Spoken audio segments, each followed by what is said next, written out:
और चलिए अब बात करते हैं लोकसभा चुनाव के रण की। तो चुनावी घमासान के बीच राजस्थान की राजनीति में उठापटक का दौर जारी है। हाथ का साथ मिलने की संभावनाएं धूमिल होने के बाद हनुमान बेनीवाल ने कमल से हाथ मिला लिया और नागौर समेत जाट बाहुल्य सीटों पर बीजेपी इसे ट्रंप कार्ड के तौर पर देख रही है। तो वहीं कांग्रेस पार्टी ने नई रणनीति बनाने का काम हाथ में ले लिया है और अब नए सियासी घटनाक्रम के बाद सियासी दलों की निगाहें जाट बेल्ट पर टिक गई है।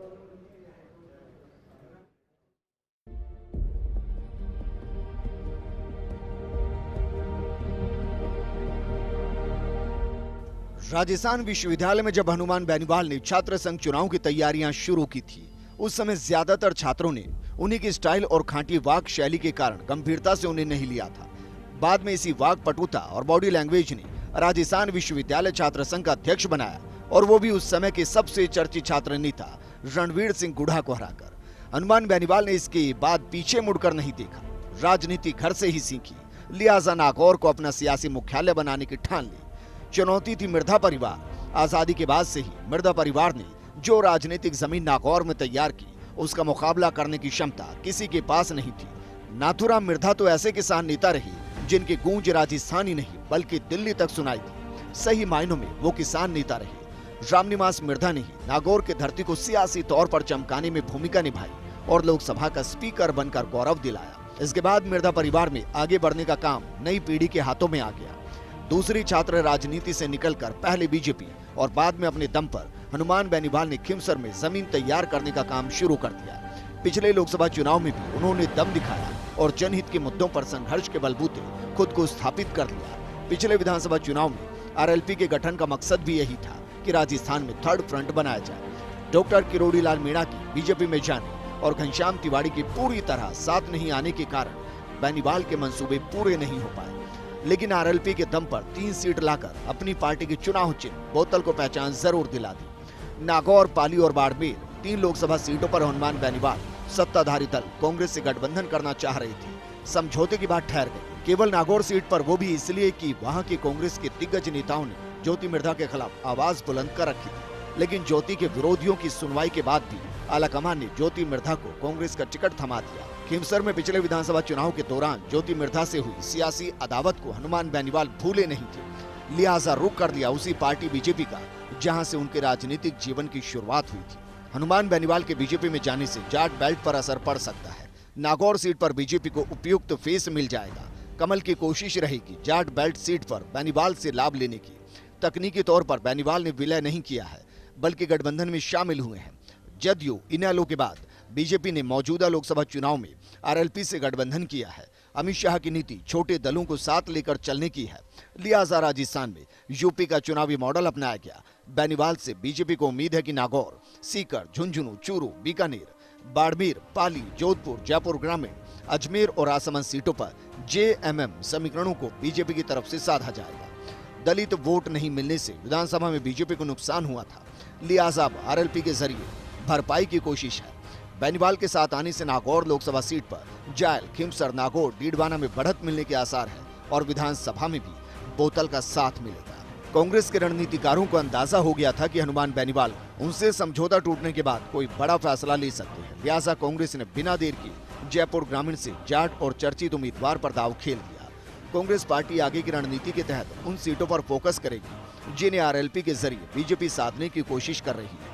कांग्रेस की रणनीति की बात करें तो जाट बाहुल्य सीटों पर कांग्रेस नई रणनीति के साथ आगे बढ़ेगी। कांग्रेस पार्टी के मजबूत जाट छत्रपों को ग्राउंड में उतारा जाएगा। जाट वर्ग को कांग्रेस का परंपरागत वोट बैंक माना जाता रहा है। आरएलपी से संभावित नुकसान को लेकर सोशल इंजीनियरिंग की जाएगी और मुस्लिम दलित वोटों की गोलबंदी भी की जाएगी। हनुमान बेनीवाल के बीजेपी के साथ जाने से मारवाड़ और शेखावटी की राजनीति में बदलाव के संकेत हैं। कांग्रेस पार्टी के थिंक टैंक अब नई चुनावी रणनीति के साथ आगे बढ़ने जा रहे हैं।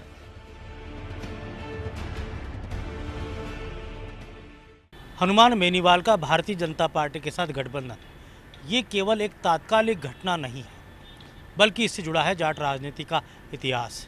एक दौर था जब भारतीय जनता पार्टी के पास जाट लीडरशिप नहीं थी। उस दौर में भारतीय जनता पार्टी ने कांग्रेस या अन्य थर्ड फ्रंट से लेकर जाटों को लेकर आए और भैरव सिंह शेखावत ने इस काम को किया। आगे चलकर वसुंधरा राजे ने भी यही किया और कई जाट छत्रपों को बीजेपी से जोड़ा। पिछले कुछ समय से भारतीय जनता पार्टी में ये देखा जाने लगा था कि नई जाट लीडरशिप उभरने में कमी महसूस हो रही है।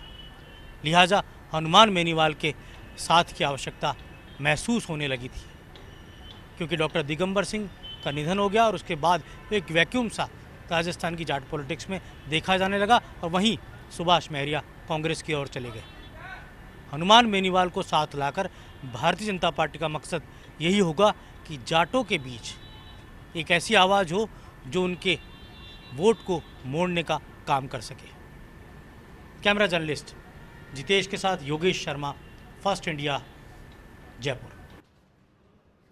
तो मारवाड़ में खासा असर रखने वाली राष्ट्रीय लोकतांत्रिक पार्टी ने चुनाव में बीजेपी के साथ जाने का फैसला किया। केंद्रीय मंत्री और राजस्थान के चुनाव प्रभारी प्रकाश जावड़ेकर की मौजूदगी में आरएलपी के संयोजक हनुमान बेनीवाल ने जयपुर में एनडीए में शामिल होने का ऐलान किया।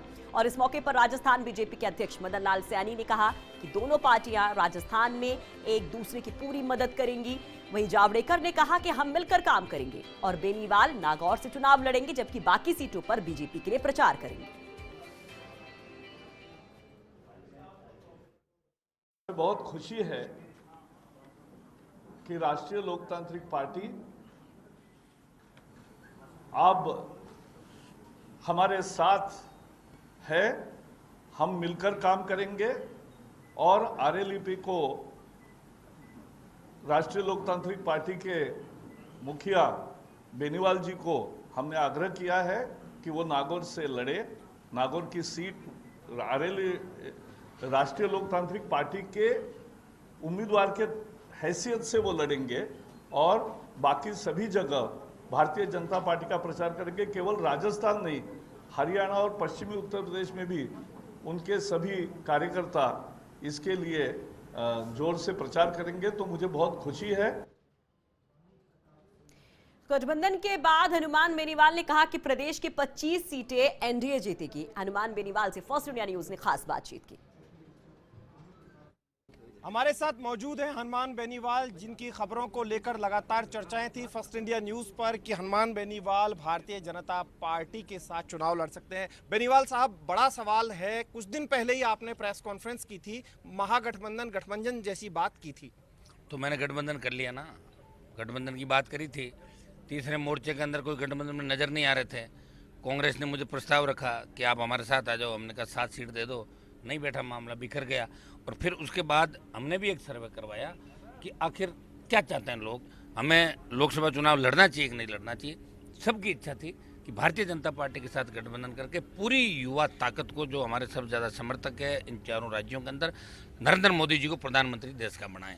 और अभी लोगों के अंदर राष्ट्रीयता की भावना पुलवामा के बाद ज़बरदस्त तरीके से हर आदमी चाहता है कि पाकिस्तान चाइना का इलाज हो, मजबूत सशक्त नेतृत्व देश को मिले। और लोगों की इच्छा थी, तो इनसे भारतीय जनता पार्टी के बड़े नेताओं की तरफ से मैसेज था और गठबंधन हो गया। इसमें कोई सीटों के बंटवारे को लेकर हमारे कोई किसी तरह की बात नहीं। कांग्रेस ने आपसे संपर्क साधा था, आप कांग्रेस के पास गए? कांग्रेस ने संपर्क साधा था। कांग्रेस की तो मैंने 4 बार जमानत जब्त कराई मेरे सामने, मैं क्यों साधूंगा उनसे संपर्क? एक और चर्चा है कि संघ के बड़े पदाधिकारी हैं जिनसे आपकी व्यक्तिगत मित्रता है, उन्होंने भी आपसे बातचीत की? देखिए, मेरी व्यक्तिगत मित्रता कई लोगों से है और निश्चित रूप से बात भी की थी और दिल्ली के लेवल पे बात आगे बढ़ी और दिल्ली के लेवल से ही सारा मामला हुआ। ये गठबंधन देश हित के अंदर हमने किया है और ईमानदारी से भारतीय जनता पार्टी की सरकार देश में बने, इसके लिए काम करें। जनता के साथ अंतरात्मा की बात भी सुनी आप? जनता की अंतरात्मा ये थी, आपका मन भी ये था बीजेपी के साथ, तो आपको सबका देखते हुए किया हमने। खास बातचीत की है हनुमान बेनीवाल ने फर्स्ट इंडिया न्यूज़ से। और हम फिर से बता रहे हैं कि कुछ दिन पहले ही फर्स्ट इंडिया न्यूज़ ने बताया था कि हनुमान बेनीवाल है वो भारतीय जनता पार्टी के साथ चुनाव लड़ सकते हैं और इस बात पर मुहर लगी है। लेकिन इन सबके बीच बड़ी बात यह है कि संघ के एक बड़े पदाधिकारी ने इसमें महत्वपूर्ण भूमिका निभाई है। कैमरा पर्सन जितेश शर्मा के साथ ऐश्वर्या प्रधान, फर्स्ट इंडिया न्यूज़, जयपुर।